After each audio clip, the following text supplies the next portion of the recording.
السلام علیکم ورحمۃ اللہ وبرکاتہ۔ سامعین ذی وقار، میں غلام مصطفیٰ ہوں اور آپ دیکھ رہے ہیں میرا یوٹیوب فیس بک چینل پیام اسلام۔ میری اب سب بہن بھائیوں سے گزارش ہے کہ اگر میری کوشش اور کاوش آپ کو پسند آئے تو اس کو آگے ضرور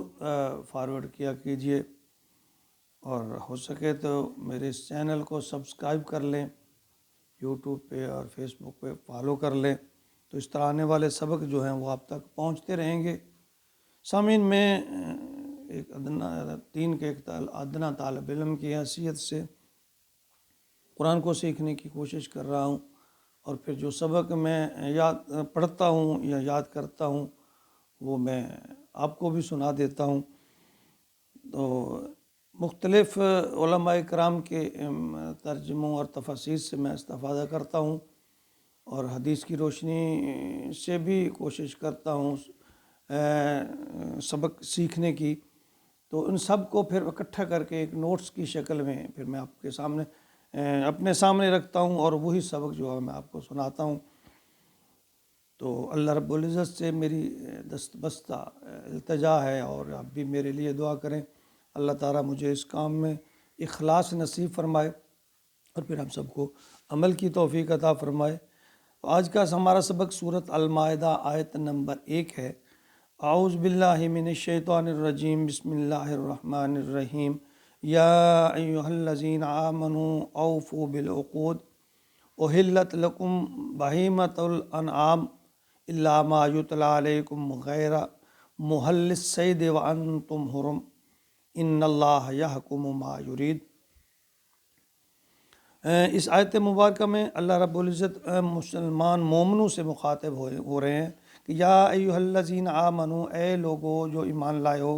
اے ایمان والو، اوفو بالعقود، اپنے عہد کو پورا کرو، عہد و پیمان جو آپ نے کیے ان کو پورا کرو۔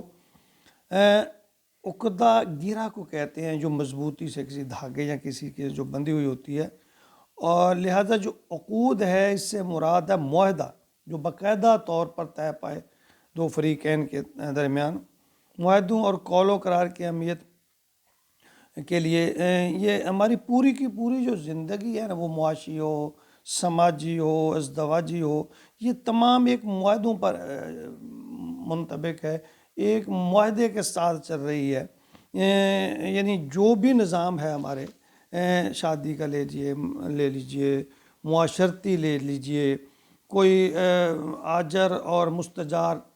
مستاجر کا ہے، یعنی تاجر کا اور مزدور کا ہے، حکومتی کاروبار ہے،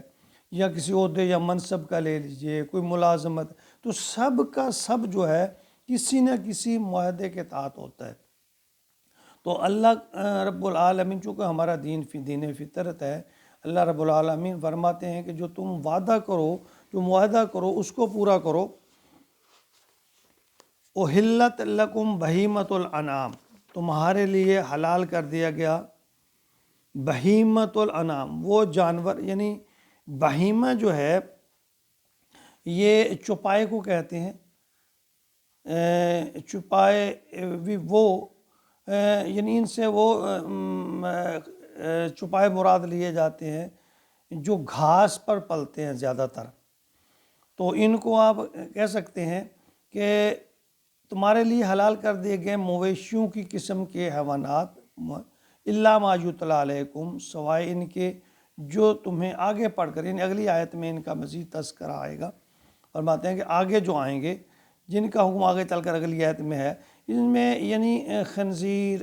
مردار وغیرہ اس میں وہ حرام ہے، اور باقی جو مویشی کے جانور ہیں جس میں اچھا شیر، چیتا، ایسے جانور جو وحشی ہیں، جو شکار مار کر کھاتے ہیں، خونخوار ہیں،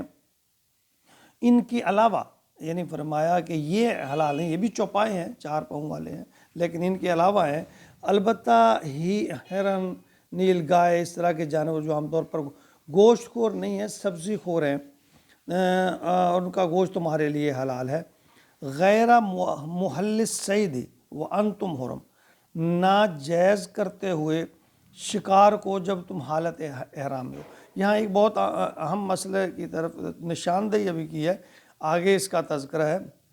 کہ جب تم حج یا عمرے کی حالت میں ہو اور اس میں خاص کر تم نے احرام باندھ رکھا ہے تو اس حالت میں تم کسی حلال جانور کا بھی شکار نہیں کر سکتے۔ ان اللہ یحکم ما یرید، بے شک اللہ حکم دیتا ہے جو چاہتا ہے، یعنی اللہ کا جو اختیار ہے، اللہ فرما رہے ہیں اللہ اپنا جو چاہے جیسے چاہے حکم دے۔ یہ سرسری سا اس میں حلال اور حرام کا تذکرہ ہے اور آگے اس کا تشریح آئے گی۔ تو یہاں ایک بات کا میں تھوڑا سا تذکرہ کرنا چاہوں گا جو میں نے مطالعہ کیا، تو معاہدہ کا جو ذکر ہے نا اس آیت میں، مفسرین اس سے جو عہد مراد لیتے ہیں ان کی میں نے 4 قسمیں اخذ کی ہیں کہ 4 قسم کا یہ معاہدہ ہے جس میں اللہ تعالیٰ جو اپنے بندوں کو بتانا چاہ رہے ہیں۔ نمبر 1 اہل کتاب کو خطاب ہے، اہل کتاب مسلمان ہیں اور سب دوسرے، کہ میں گزشتہ آسمانی کتابوں پر جو خاتم النبیین صلی اللہ علیہ وسلم پر یعنی ان میں سابقہ آسمانی کتب میں خاتم النبیین کا تذکرہ تھا کہ اللہ فرما رہے ہیں جو ان کا